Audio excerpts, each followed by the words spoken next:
gold medal sa pole vault competition ng SEA Games. Bagong SEA Games record din na naabot niyang 5.70 meters, mas mataas sa 5.65 meters niya noong 2023 Cambodia SEA Games. Pero ang nakakatuwang motivation ni EJ nanggaling daw sa isang AI o Artificial Intelligence. Before the start, I was like, ChatGPT, I was like, so what would it mean for Israel again to be the Southeast Asian Games? And I was like looking for some fire there, like some motivation. And very happy you said like there's no pole vaulter in the history of the Southeast Asian Games who won this 4 times. That was the goal, not the record. For the first time. Tila nagbunga naman ang kaka-cellphone ng Cebol men's team nang talunin nila kanina ang Malaysia sa score na 4-0 at makuha ang gintong medalya sa esports na Mobile Legends Bang Bang. Gaya ni Obiena pang-apat na sunod na gold medal na ito ng Pilipinas sa naturang event. Para sa esports Mobile Legends sa SEA Games dahil sa panibawang ito, umaasa ang coach ng Team Cebol na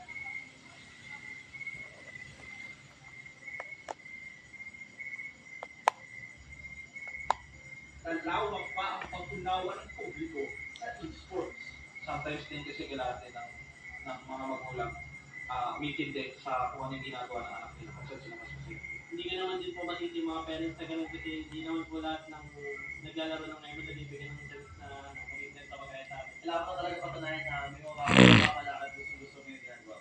Muli namang pinatunayan ng Pilipinas na ito ang hari sa triathlon. 3 gold medals ang nakuha ng bansa sa women's team relay, men's team relay at sa mixed team relay. Sa Muay Thai, may 2 gold medals ang Pilipinas mula kina Islay Erica Bumuga at sa emosyonal na si LG Rafael Yasay.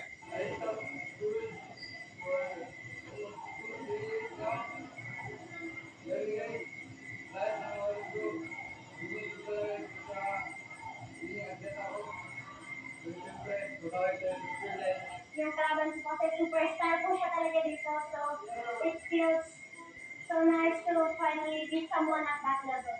Sa tennis, bronze medal ang nakuha ng tandem nila Alex Diana at Francis Cassie Alcantara matapos bigong talunin ng pambato ng Thailand sa mixed doubles.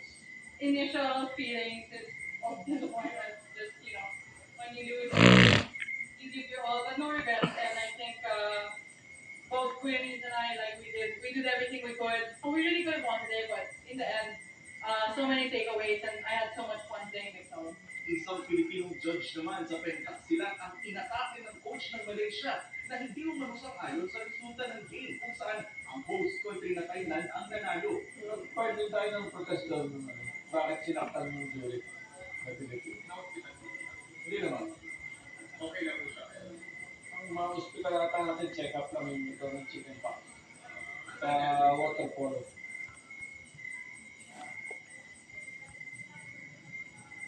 Hinili ngayong gabi na ang finals ng pambato natin sa women's football kontra Vietnam. Kapag nanalo ang Pilipinas dito, her story itong maituturing dahil hindi pa po nakakaginto ang Pilipinas sa women's football sa SEA Games. Yan muna ang latest mula rito sa Bangkok, Thailand. Ang Jonathan Andrea, may integrated news at ang Philippine Olympic Committee Media. Nakatutok 24 oras. Maraming salamat, Jonathan Andrea. Kukupin ang pamahalaan sa isang pasilidad, ang pamilya, iniwan na walang pagkaman at nasa lansangan. Kung sa pagkain, inahalos din sila ng kabuhayan. Daan ang sinutukan, maring umali. Nakakita naman ng standard sa pamilya ang mga tinatawag na families, individuals, and children in street situation o yung mga walang kanan. Kaya madalas sa kalsada na sila natutulog. At dahil madalas wala yung pinagkakakitaan, gulo ang kanilang inaabot. Sila ang kinatiran sa ni Pangulong Bongbong Marcos na pamastuhan doon. We want to draw awareness sa mga kababayan natin na naghahanap ng mabilisan na makakainan lang. Dapat ang walang lutong kitchen araw-araw from breakfast at sa service natin. And they have come every day. They come every day. Katuwang nila ang Philippine Hotel Owners Association bilang fast food chains at restaurants Philippines na silang nagbibigay ng mga sobrang pagkain para makakinabangan ng mga nagtutulong sa halip na itapo na lamang. Kasi, kaya naman, alaga naman kami nakaano ng ganun sa tinutulugan namin.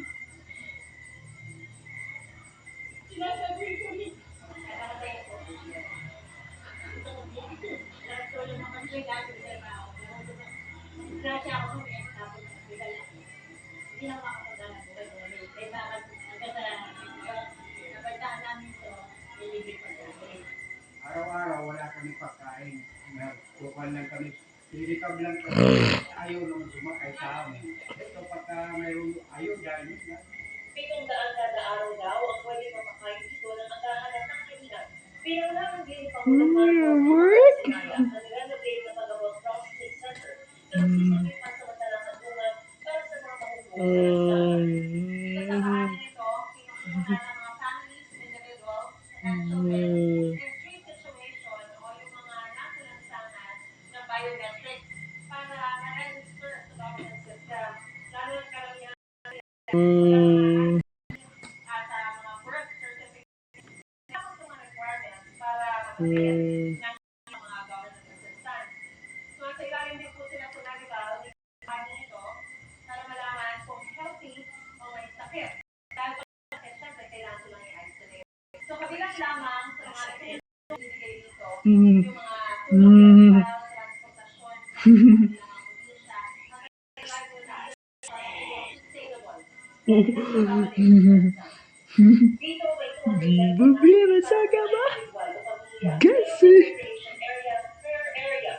May tamang pagtulong sa mga kapwa natin nakatira sa lansangan. Huwag natin abutan sa lansangan, picturean natin, or i-post natin location. And I promise you, ang mga social workers namin Jomi. para ilikas mula sa lansangan ang mga pamilya na gusto nung tulungan at ilalagay namin sila dito sa shelter na. Para sa GMA Integrated News, nakikisungan ng 24 oras.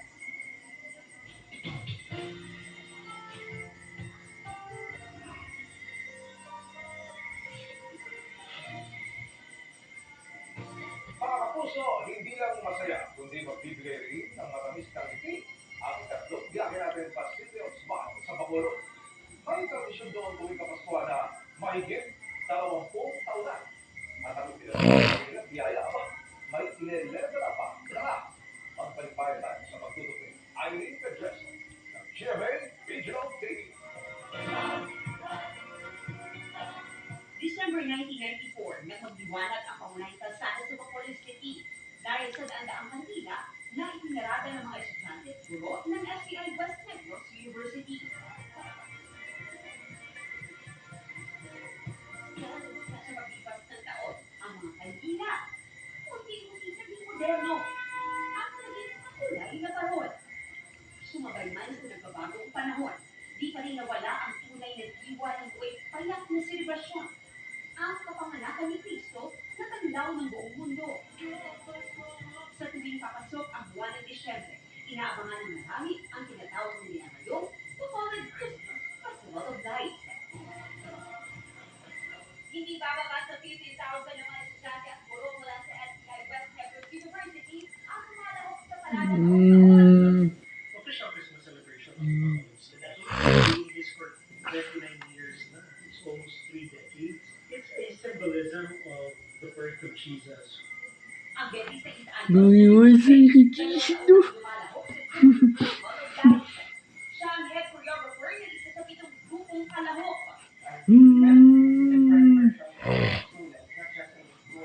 But for socializing with them, along the practices, somehow it's very challenging, but it will be the role as a choreographer.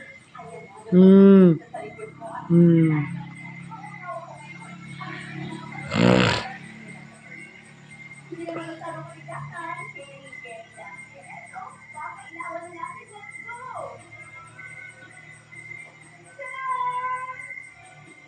Siyempre, hindi ko na pinalampas ang masubukang nakipagsabayan sa steps nila. At itong Sabado, muling nagnining ang Sea of Smiles sa tema ng Christmas for Kids na puno ng ingay at saya ang kalye. Papunggahan ng mga siyang dika ang mga nagagandang parol. Meron na rin notes at street dance.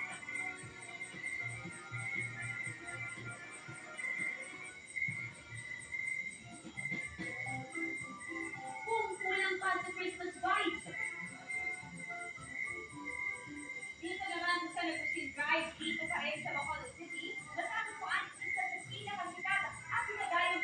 Pwede sa Luxor at Yo-Yo Land. Dito libre ang entry. May enjoy mo na ang Ingramin Christmas display. Maganda ko na rin makita na namin iba't ibang kulay ng mga Christmas lights ko at decoration. Taong 2007 pa nang unang binuksan ang Yo-Yo Land sa publiko. Kung craving ka for something sweet dito sa sugar capital of the Philippines, syempre dapat masubukan ang isa sa mga sikat nilang delicacy, tiyaya. Pero ang tradisyonal na tiyaya, pwede pang gawing mas espesyal para sa Pasko. Kung paano yan, makakasama natin ang sangged na sina Samara, Bea, at Adamus. Ay, kaya mga kapuso, syempre walang makulat, dapat subukan ang kanilang sikat na delicacy. Ako si oh so Bakuyo Bakuyo Bakuyo And the taste is not so sweet. Kasama natin si Miss Jaire para naman disenyohan ang ating Christmas tiyaya. Design natin siya na gamit ng mga white chocolate and sprinkles.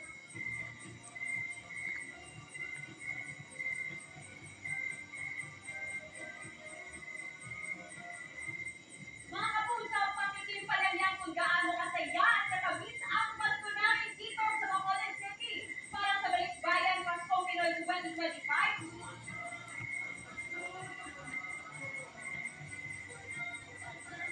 Tapos sa Iglesia Graso de Cherry Regional City, nakatutok, Caligua,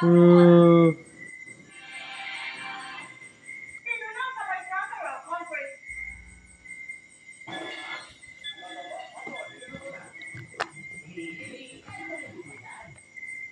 Ipapatuloy nga ito na pagdinig dito sa may Cameral Conference Committee kung saan natin operations sa field. Bagamat ngayong araw, alas 4 ng hapon, dapat na ito magsisimula. Pero alas 5 na ito, binuksan itong pulong. Naging tuloy-tuloy na yung kanilang diskusyon. Nagtagaga lang itong mga mamabata sa pagtalakay sa budget ng Department of Agriculture na kanilang inupubahan noong December 13. Sumulat kasi ang talin ng DA para pabuhin ang listahan ng mga farm-to-market rules na na-aprobahan ng BICAM. Nagkakahalaga ng 8 billion pesos ang halaga ng mga proyektong pinalitan. Bagamat wala naman doon dagdag na pondo, pinalitan lang doon ng ahensya ang mga proyekto dahil ang unang isinumiting listahan ay hindi aprobado ng kalihim dahil siya ay nakamedical leave noon.